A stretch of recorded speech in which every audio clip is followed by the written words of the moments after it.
थोड़ी देर पहले तेजस्वी यादव ने इसी मंच से सिवान की जनता को संबोधित किया है। और अब आपको बता दें कि हमारे साथ राजद के जो जिला अध्यक्ष हैं हमारे साथ मौजूद हैं और उन्होंने पिछले एक सप्ताह क्या उससे जब ये कार्यक्रम जन विश्वास यात्रा की जो चिट्ठी आई सिवान, हमें लगता है कि उस समय से विपिन कुशवाहा जो ये काफ़ी तैयारी में जुट गए और लगातार वो हम लोगों से भी जुड़े हुए थे। विपिन जी, आज तेजस्वी जी ने 20 मिनट तक लगभग जनता को संबोधित किया। मुख्य बातें क्या लगी आपको, क्या कहना चाहते थे युवाओं से?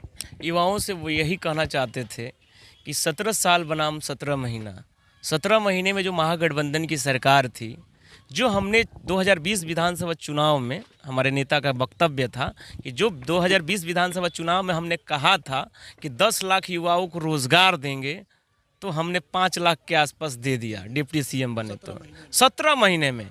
हमारी एक ही बात है कि 17 साल बनाम 17 महीना। एक बात है सर कि आम जनता का मुद्दा क्या होता है? शिक्षा, स्वास्थ्य, बेरोजगारी, सिंचाई, ये तमाम मुद्दे हैं आम जनता का। रोड टूटा हुआ था, बन जाना चाहिए। क्वालिटी ऑफ एजुकेशन मिलना चाहिए। स्वास्थ्य में यदि कोई चीज़, किसी की तबीयत खराब होती है, उसको इलाज अच्छा होना चाहिए। इन तमाम मुद्दों पे कार्य हो रहे थे। वो हम यही बताना चाहते हैं कि एक ही विकल्प है, एक तरफ नफरती शासन है और दूसरे तरफ सबको लेकर के चलने वाला और मुद्दों की बात करने वाला हमारा महागठबंधन था। क्या दिक्कतें हुई उसमें मैं कोई कमेंट नहीं करूंगा, सरकार बदल गई, लेकिन हमारे जो कार्य हुए उसको बताने का उन्होंने काम किया इस मंच से।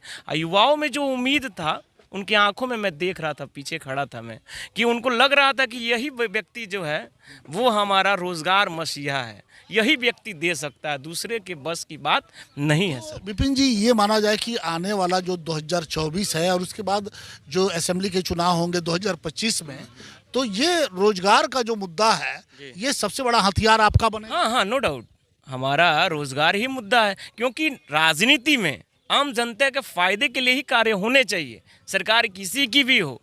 हमारा जो महागठबंधन की सरकार था तो आम जनता का जो इशूज था उसी पे कार्य हो रहा था, वो सारी चीज़ें कर रहे थे, लेकिन हमारा तो ये एजेंडा रहेगा ही।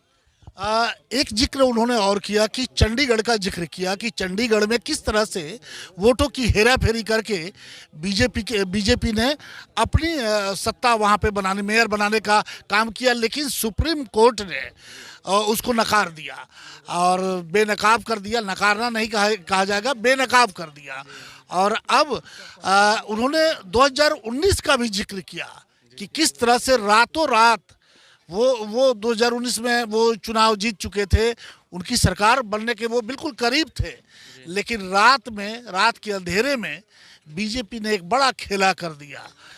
आपको क्या लगता है कि ये 2024 में, और अभी जिस तरह से चंडीगढ़ भी दिखाई दिया है, 2024 और 2025 में बीजेपी शांत बैठने वाली है? क्योंकि इस बार वो उनके नेता और नरेंद्र मोदी खुद बोल रहे हैं कि अब की बार 400 पार। तो आखिर ये कॉन्फिडेंस के पीछे का मतलब क्या है? पूरे सीट ले लेंगे वो लोग, पूरा का पूरा। वो चाहे ना पूरा सीट ले लेंगे। कुछ कैसे कुछ उसी में दे देते हैं कि लोग किसी कोई जीत जाओ राज्य की, तुम बोलते हो ना। एक बात बताइए, बीएसएनएल को बर्बाद किया गया, बीएसएनएल को बर्बाद किया गया, जियो और एयरटेल को आबाद किया गया, सच्चाई है। और जो हमारा इसरो हमारा चंद्रयान गया, उसको कंट्रोलिंग और उसको सप्लाई कौन सिग्नल को करता है? बीएसएनएल मतलब उसके जो कंट्रोलिंग है, लेकिन बीएसएनएल अपने आप पूरी कंट्रोलिंग कहाँ? ये एक समझने वाली बात है। ये टेक्निकल पॉइंट है, तो वहाँ पे उस चीज़ को किया जा सकता है, तो यहाँ ईवीएम कौन सी बड़ी बात है? दूसरी बात कि टोटल वोटर परसेंटेज जो था 2020 का, अब देखिएगा नेट पे गूगल करके, तो हमारा मात्र 12,000 का अंतर था, मात्र 12,000। ये कोई, मैं ऐसे नहीं ऑन रिकॉर्ड बोल रहा हूँ, मात्र उन लोग जो सरकार बनाए, डबल इंजन की सरकार बनी, और महागठबंधन का मात्र 12,000 का अंतर था। कहीं 13 वोट से, कहीं 20 वोट से, कहीं 100 वोट से हरवाया गया। कौन सा? ये रात में फैसला हुआ, रात में, जबकि ईवीएम का मतलब है कि तुरंत हैंड टू हैंड रिजल्ट।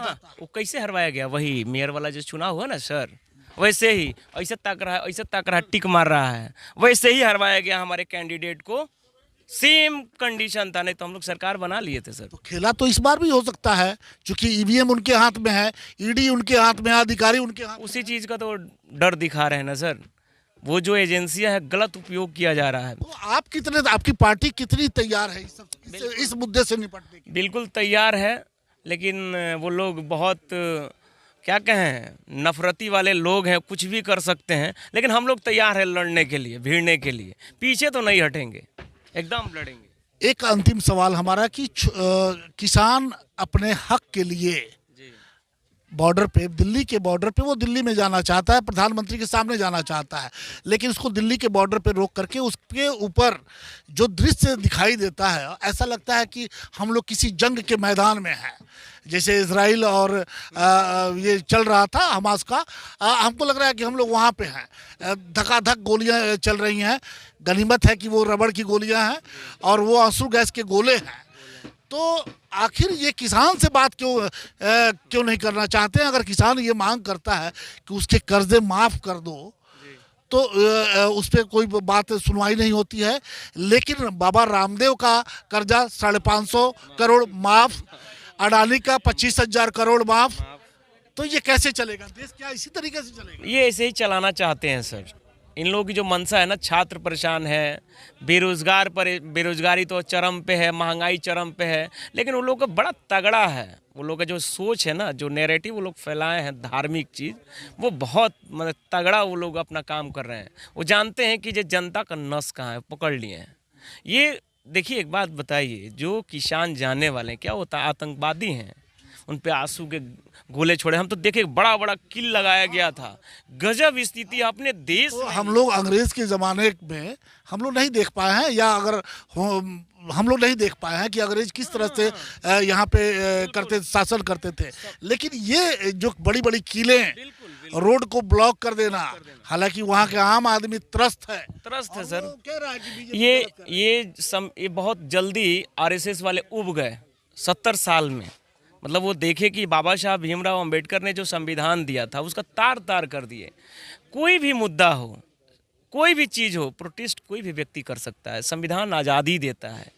ये किस प्रकार से रोका जा रहा है, कील लगा करके, आंसू गैस के गोले छोड़े जा रहे हैं। हमको तो लग रहा था ना, हम टीवी पे, एक दिन, हम टीवी बहुत कम देखते हैं सर, आप ही लोग का न्यूज़ ज़्यादा देखते हैं, आप लोग सच्चाई दिखाते हैं। हम देख रहे थे तो उसमें मतलब वो चीज़ ऐसा लग रहा था नहीं, आतंकवादी घुस रहा है, एकदम हमला करना है वो लोगों को। मतलब क्या चीज़ें चल रही है, मैं उसको बंद कर दिया भाई। ये क्या चीज़ें चल रही है अपने ही देश में। मैं तमाम लोगों से कहूँगा कि ये नफ़रत वाले लोग हैं, समझने की ज़रूरत है हम लोगों को, नहीं तो देश को बर्बाद कर देंगे। जैसा आपने जिक्र किया अंग्रेज़ का, अंग्रेज़ को तो हमने देखा नहीं है, लेकिन ये अंग्रेज़ से भी खतरनाक लोग हैं। अंतिम सवाल हमारा कि 3 तारीख को तेजस्वी जी ने सबका आह्वान किया कि पटना आइए, हुमचना है। हाँ, हुमचना है। आज तो हुमच दिए, बोले कि आज तो आप लोग हुमच दिए, एक बार और हुमच दीजिए पटना में, तो हम लोग हुमचेंगे पटना। इसलिए हम आ गए, हम छपरा जा रहे थे, हम बोले प्रणाम भैया, तो बोला हाँ तैयारी करो, तो आ गए। तो हम तमाम लोगों से आग्रह करेंगे आपके चैनल के माध्यम से, सिवान के जितने भी लोग हैं, राष्ट्रीय जनता दल के कार्यकर्ता हैं, जो राष्ट्रीय जनता दल के नीति और सिद्धांत में विश्वास रखते हैं, महागठबंधन के नीति और सिद्धांत में विश्वास रखते हैं, रोजगार में विश्वास रखते हैं कि हाँ ये महागठबंधन की सरकार रोजगार दिया, शिक्षा का बात करता है, स्वास्थ्य का बात करता है, तमाम लोग पटना चले 3 तारीख को, एक बार और हुमच दिया जाए कि पूरे भारत में लोग देख ले कि हाँ बिहार में गजब का प्रोग्राम।